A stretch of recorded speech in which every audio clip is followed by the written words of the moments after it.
So what is the growth process? As I've said, it's like a cycle where talk about the growth, talk about the products, talk about the operations and the marketing. So how do we then understand the key results or the initiatives we want to put in place? First of all, we need to analyze why we need these objectives to be part of the objectives of the business. We need to know what the problem is. And then when we detect the problem, we then move to the hypothesis. So if we do say X, what are the initiatives we're putting in place? For instance, we need to get new customers, or we need to retain the customers we already have. So what we would do is to say, okay, that's the problem we're trying to solve.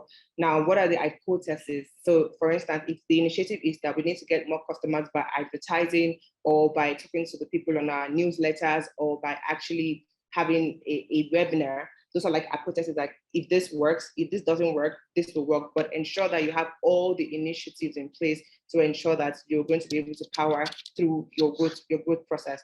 And then after you figure out the initiative you're going to put in place, you begin to experiment on it. So if you're going to do Facebook ads, for instance, you begin to experiment on it. If you're going to do search engine marketing, for instance, you will begin to experiment on it to see what is the fastest and the cheapest way to test the different hypotheses you're trying to use to grow your business. And then you systemize on it. How can I efficiently do this at scale? So you have tested your Facebook ads, you have tested your Google ads, you have tested your Instagram ads, and you've seen the one that is bringing you the most results. Now, how do I begin to scale and optimize on this? So that's how you begin to look for your problems, like analyze the problem that you're trying to solve or the solutions you're trying to bring. Do your hypothesis, and then experiment with different hypotheses that you have, and then begin to systemize and optimize on it. Guys, if you have any questions, just with a raise of hand, and I'll answer after the entire class. So from what I have said, I would want you to do an exercise for your business to say, analyze what are the problems that are limiting growth in this area. For instance, if I already have 1,000 subscribers and they are not purchasing as I would want them to purchase, how am I able to figure out how they need to purchase? If I have, so I'm going to say that again, if I have 1,000 subscribers on, say, for instance, my email newsletter, and I need them to begin to purchase, how do I ensure they begin to purchase? So we have already analyzed the problem. Now, what are our hypotheses? How do we solve the problem? We can begin to say that we're going to send them an email every day on our new products or our best sellers. Or for instance, I'm going to use Virtual Africa for example. We have trained about 30,000 people in Africa, and then we are launching a new product.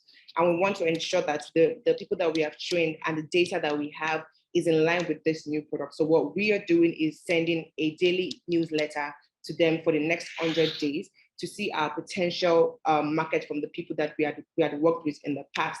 So we're doing like a 100-day email newsletter to them.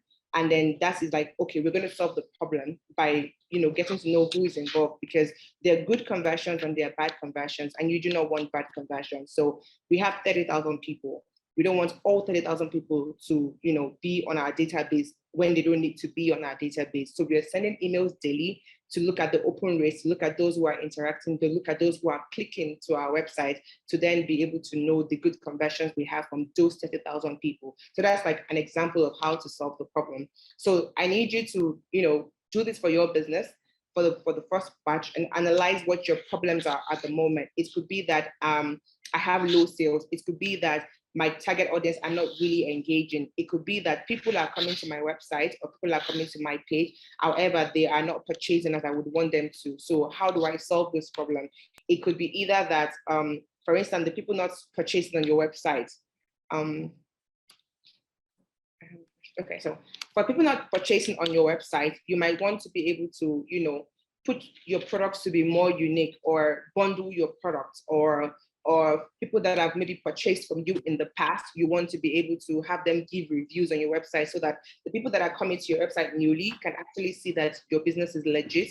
People have experienced your product and they enjoyed it. So you can want to give incentives to people to give reviews on what they purchased, and then so that new people can actually see and then also purchase, and then continue to systemize on that growth. So do that for your business while we get back into the class. So again, like I said, we're going to do a case study of one of the biggest e-commerce companies in Nigeria, e-commerce giant, and we're going to talk about how they grew their revenue of an online store 20 times in 2 months. What does this mean? It means that if their initial revenue was, say, 100K, they did a 20x, which means that 100 times 20, which is about 2 million. Sorry, my math is bad. So they did that, how they were able to achieve that in 2 months. So let's go to the next slide to be able to see the case study. So how did they do this? Now, because I had worked with Jumia in the past, I understand the dynamics. So at the beginning, most of the e-commerce, when e-commerce started, it was basically we're selling one thing, we're selling one thing, we're selling one thing, different SKUs, which is single key units. So for instance, if you're a supermarket or a store for provisions, you are not selling things in bundle. You sell them one by one. Milo is for this price, rice is for this price, Bonvita is for this price, oil is for this price. However, we began to think about, when we begin to think about the problems that we want to make more sales and think about the initiatives that we can put in place, we begin to realize that instead of selling one thing and one thing and one thing, you can actually bundle up a product and actually have them buy that one whole bundle. For instance, when I was in Recruit as well, we would bundle products which are like in the same variants together. So instead of you selling one, you can bundle all of them together, do a calculation of how much it would cost for you as a business owner, maybe reduce a little so that the bundle can seem very good. So for instance, I traveled this morning and I had to buy new sprays, and then I had to see the ones that they bundled together. And I began to calculate if I bought them individually. And I realized that it was actually cheaper to buy them individually than to buy them as a bundle when I had to calculate individually. So these are things that you want to think about to say, okay, even though I am bundling, I want to be able to make it cheaper. And the good thing is that, yes, you might not be making as much huge profit. However, you are selling volumes. You have your quantity in place. You're able to say that, oh, we've sold this number of things because, hey, it's a bundle, it's one, but it's still like in volumes. And the profit in each one of them helps you to also calculate into your revenue at the end of the month or at the end of the year. So in bundling and, talking about fast delivery, and then letting people know that, every first Friday of the month, this bundle is available at, say, at unbeatable prices. Everybody will begin to look at it. And also remember that in the growth cycle, in the growth process, we have the products, we have the operations, and then we have the marketing. Now, bundling everything is the product. The operations is ensuring that it is on the website and everybody is able to see, which is also like a marketing and ensuring for fast delivery for it to reach the customer. And marketing is also ensuring that it is all over all of the social media platforms. It's been advertised with your Facebook ads, with your Google ads, with your Instagram ad, with your newsletters even. And then you begin to know that that's the entire growth process. There's a product, which is the bundle. There's the operations on how you do the bundling, how you do the logistics, how it's delivered to the customers, how you get your reviews, and there's the marketing to ensure that anybody knows that you have a great product or you have a great bundle price in place. And this particular product and the growth that was done in here gave 20 times revenue that the company used to have and had 5 times more conversions, which means that they had people who would always look at different products. So I would come on the website, look at Milo, look at oil, look at semolina, look at rice. So this is Bonvita, this is Indomie. I'll look for all of them, but I would never make a purchase. But the minute I'm able to see that there is a bundle in place, I am being converted immediately, which means that I'm making a purchase immediately. So for instance, if they used to have, say, 100 unique views, which means UV is unique views.